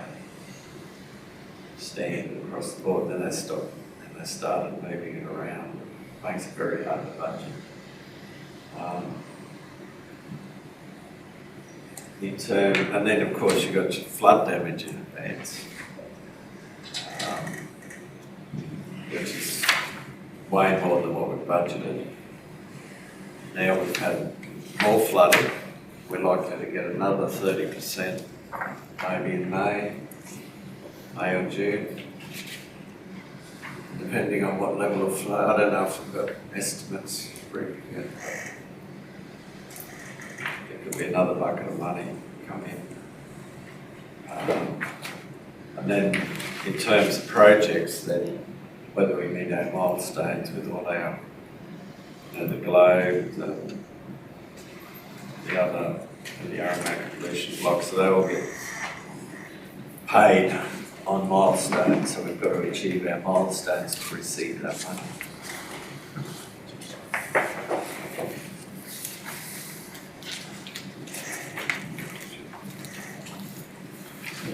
And there's $1.6 million in outstanding DMR claims. Sorry, John? And there's $1.6 million in revenue for TMR, like claims that should have been in but aren't. Well, they're in main roads, so they go to Yeah. main roads first, but they don't go through our system until. In our bank account, like the work. Well, there's more than that. To come. Just says there 1.6, yeah. So 1.9, sorry. I'll just have a look at the current balances. But you're right, it's the expenditure's on track. It's good. It's the revenue we've got to try to control now. Monitor, but control. I think the shortfall in areas that we budgeted for, looking at those figures, for me, the shortfall in those other key revenue areas is probably going to be masked or covered in a total cash at bank figure by the flood damage received in advance. But the point you're trying to highlight is that if it wasn't for that flood damage, that's the thing. The flood damage in advance keeps covering the revenue decline because we keep getting it. It's when it stops, what we're budgeting to receive in revenue is going to be back about 1.5 million. It's $3 million difference between budget and actual there. But if you wipe the $6 million increase in capital grants out, you go to a $3 million deficit. You look at about $1.92 million worth of TMR claims that haven't been that's as good as cash in the bank, but it's not in yet. So you're about 1.2 or 3 short of our revenue target if you exclude capital payments, or if you exclude unbudgeted capital payments. That's what I mean.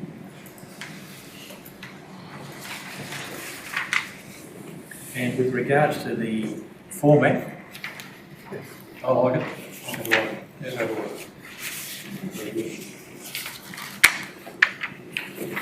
You know, the problem is you'll just get used to this and you'll hand out the new corporate plan and you'll have to change it all again. But it'll be the same thing, it'll be broken up by goals, it'll just be those goals will change headings a little bit. For you, Mr Mayor, in the spirit of consistency, can we use some sort of, once we sort out the colour coding for this, or, because we get, well, we get the project reports, we get our financials, and we get the community care services. Feel for me, mine's black and white. Yeah, when you have a look at the big tin can at times. But we seem to have three different reporting formats, and some are highlighted where we're going well, tracking well, where we're overspend, where we're underspend. So over time, and if it's may well be worth waiting until we have the new corporate plan to have a look at, even if it's separate columns, like where we have the year-to-date variation that we get in the community care services, something like that, just so that it pops if we're tracking well or tending to lean the other way. I think your points were made even in the revenue and expenditure boxes, like on these sheets. You know, if we're under or over, we can be red or green, or if we're within 5%, we can be. Yeah, the same sort of principles that we use across all our financial reporting, just not to make too much more work for those that work in the area. Very good. Any other questions, comments?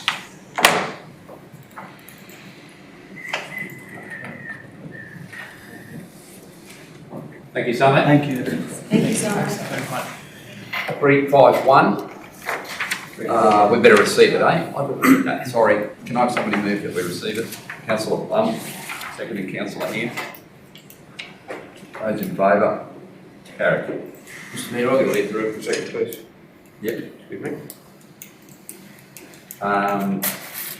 Works report. Rick. Well, we move we receive this report. 351, who's in the MPIs in this? Only in goal 3, so just stay there for the time being. Goal 3 infrastructure. Move Councillor Hanson, seconded Councillor Plum. Those in favour, 6-0. Okay, questions? Well, Rick, sorry, would you like to lead us through anything here? Mr Mayor, just a general, I suppose, comment about flood damage and how we go about when we have an event, what we do. Generally what we do is we get our staff out there as soon as we can to assess the road, to see what needs to be done urgently to get it back open. Then we have the next crew, those staff then prioritise which roads we need to go and assess as far as flood damage goes. So, for instance, Kevin Wilshire down Alpha End, him and Pooch went out around the roads, said, all right, this is the order we need to collect flood damage in because we've got to get out, do some work on them, get them back open.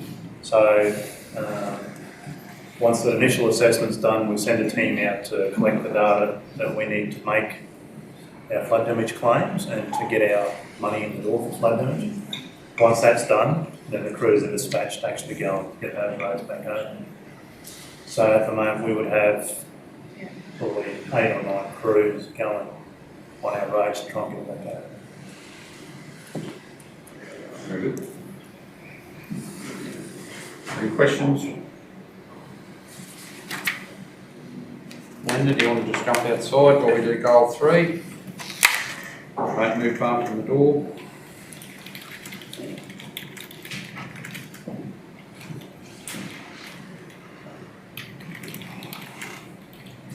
Okay, anyone for goal 3?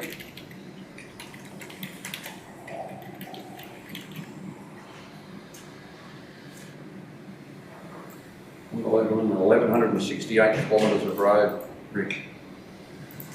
Flood damage in the Aramac Creek. Or is that 1168 across the council area? That's across the council area. Okay. So I put that metric for our flood damage just to try and, I suppose, give some sort of an idea of how much road length is damaged out of our network. Roughly 30%.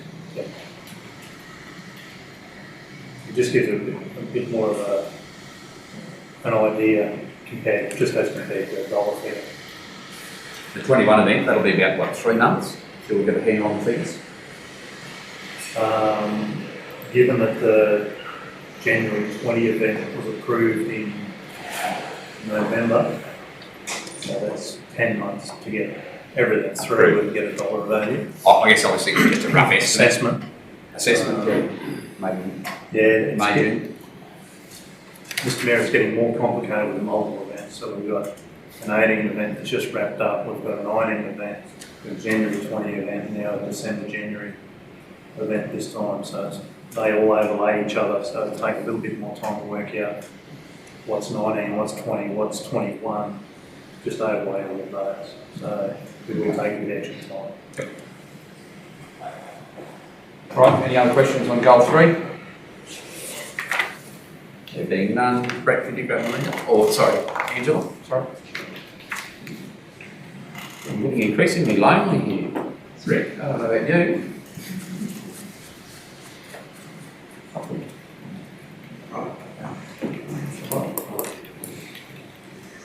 Okay, 361. Councillor Peoples, seconded Councillor Plum. All in favour? Carried. Damien? Yeah, I've got nothing there, Mr Mayor. Can I commend your,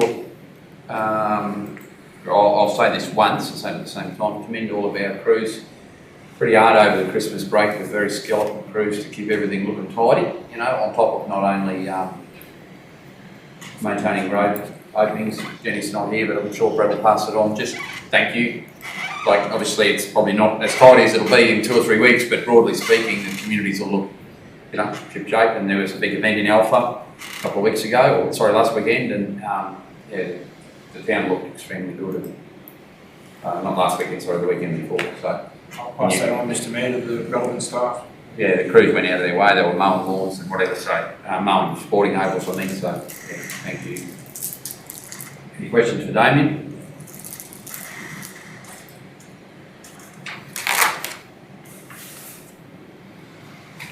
Christmas light competition continues to grow from strength to strength in Alpha. I hate some of their power bills. See them from the moon, they light up that much. Anyway, it's done. Jericho was spectacular from the highway, wasn't it? Yeah, it was, yeah. 371, can I have someone move Paul's report?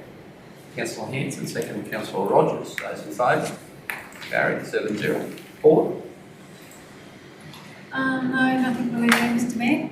Open for questions.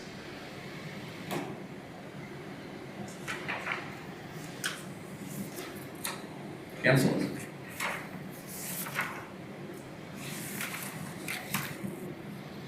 Would you like to lead on the discussion for 372 then, please, Paul? Had some correspondence from the local LAC group, Local Ambulance Committee, about placing defibrillators within the community, just with the travellers, you know, because they're all older people travelling around, and just for response time. The defibrillators really help with that if somebody does go into cardiac arrest. Just seeking council support there.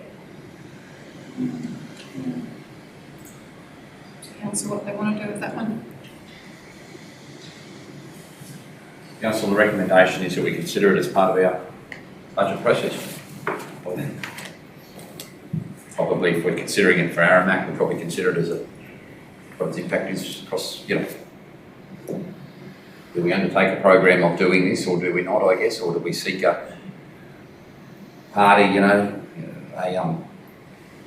funding partner to help deliver it? So do we just amend that resolution to consider the purchase of defibrillators for our communities in the annual budget process? Or do we just limit this to Aramac at this stage? Mr Mayor, the local LAC here run the bars at the race, every race day, and we volunteer our hours so that it goes towards a defibrillator, for them to purchase a defibrillator. So I just thought I'd let you know that we're sort of trying to. Yeah, then, Through you, Mr. Director of Mayor. Nursing in Jericho met with the Deputy Mayor and myself a few months ago, and she had indicated a willingness to use some grant funding to purchase that if council would install it. The former CEO and I and CEO discussed that. We're just awaiting. We just haven't heard back. I think we indicated that we'd be happy to mount them for it, but we just haven't heard anything further back. So there's a community. It is probably something that's been discussed in multiple communities, and it could have a partner in the case here is doing it through some voluntary hours. Jericho's doing it through a grant. Sorry, Mr Mayor, but we, same as you, Beck, LAC at Home's already put it 2 in town. And I think what Sean's saying there before, earlier, or Mr Mayor was saying that, maybe we look at it for other areas across our communities where we've got, large numbers of people during those winter months. And I think the LAC are happy to contribute here again too. I don't think this is just asking council. All right, can we put this in the budget process, and Brett, should we have an officer just look at how many we might need, or between your staff, if you can have a look at how many you might need, where you put them, what the costs of maintenance are, whether we do one off or all off. We happy with that? Yep. Can I have somebody move that, please? So we can just delete for the community. Kpis, sorry, plural. No, that's not right. What are we doing? Sorry. Purchase of defibrillators. Let's just go in the annual budget process. Let's just drop 4 our communities out altogether. Because they were saying that they need one here at the pool. Okay. As well. How many are in town? That's one at Is there one at the pool? All the pools should have one. Is there a list of where they are in town? Like there must be more There's than one at one. the homes at home. We got one at the pub. Yeah. Mr. Mayor. They don't have a heart attack. No one will know where to find one. We'll probably put it on the wrong person anyway. Yeah, because. Can I have somebody I wouldn't move know. this recommendation, please? Councillor Arthur, seconded Councillor Hanson. Those in favour? Carried. Can we just communicate that back to the LAC, please? Thank you. Thank you for raising that, Paula. 381, can I have somebody move Jenny's report? Councillor Gleeson, seconded Councillor Arthur. Those in favour? Carried. Jenny, anything to direct us to? To Mr Mayor, no, it was a quiet period since the last meeting, actually, away for most of it, so. Except it was lovely to come home and see nice green grass and everything flourishing in town. Very good. Pleasure to see. Very good. Can you lead us in discussion at 382? Before we do, I was just going to say, I was handed a late email that came through today from Sue Waldron from the Department of Resources regarding the Shire Rural Lands Officer meeting that was scheduled to be held in Diamantina National Park, but due to the weather conditions and a conversation that was had at the Winton meeting, and in consultation with one of the RLOs, it was decided to ask Barcaldine Regional Council if they would host the group's next meeting, which is proposed to be held on the 16th and 17th of March. No objection? No. Like this, ready. And they're mindful here that they have asked us to provide, I think it's morning and afternoon teas, lunch for the full day meeting, which is the 17th, and a barbecue nighttime meal on the Tuesday evening. No worries, we've always got a bit of that old 1080 baked meat left over. There'll be plenty of meat for it. Councillors, this is the hospitality our staff receive and they go somewhere else, so I've got no problem with that. We'd be looking at, what, 14, 15 people max? We'd have more overlays than nearly anyone else of the rest have put together, wouldn't we? Oh, although we're down 2, so unless we've appointed by March. We have 2. No, we're down as well, sorry. Through you, Mr. Mayor, isn't 17th and 19th a council meeting as well? Yeah, we wouldn't be, they'd have to be in the town hall or.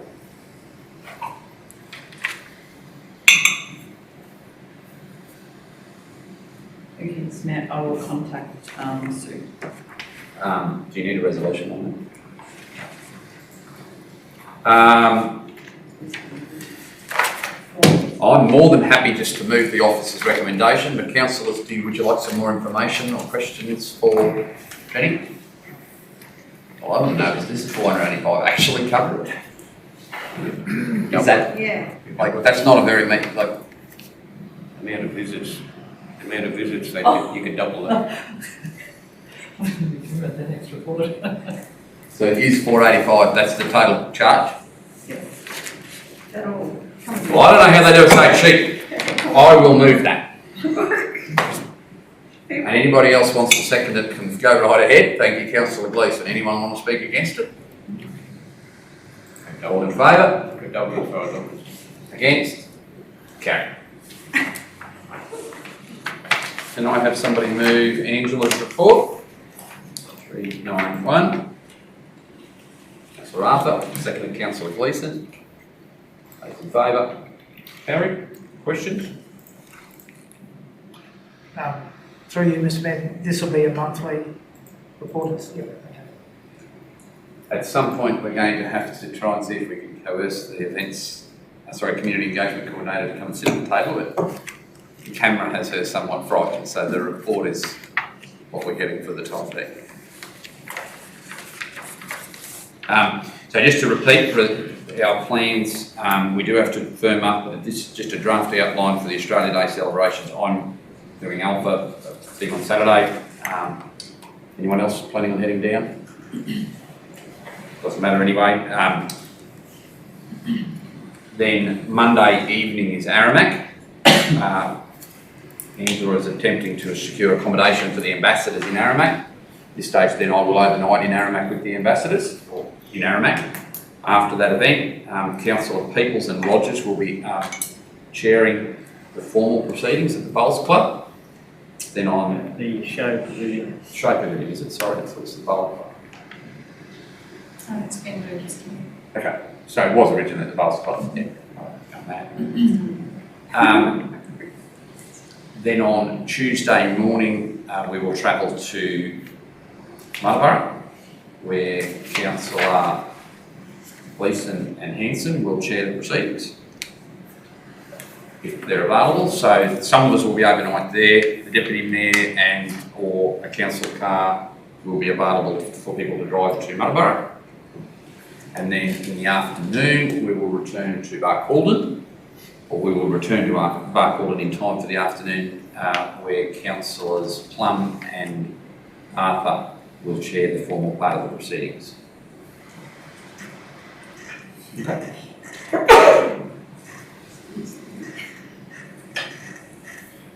Angela, any other marching orders for us? The ambassadors have now asked if they could be chauffeured from Moorage, picked up from Moorage Airport to Barcaldine on Monday and transferred back on Wednesday for the flight back as well. So we have 2 ambassadors and 1 partner coming, so it's 3 people in the car. Which will be fine for 1 car. Okay, can I just leave that to yourself and Brett to coordinate? It could be any one of us do it, but we will leave that to the staff to coordinate the transportation to and from Barcaldine. We'll look after Monday. I'll definitely do Monday going that way. Although, what time? We may send, if the Ilfracombe Road's open, I might go and pick them up potentially and take them straight to Aramac. Flight arrives at 11:10. Oh no, we'll definitely bring them this way. Rick, would you suggest? Yes. Right, you can work that.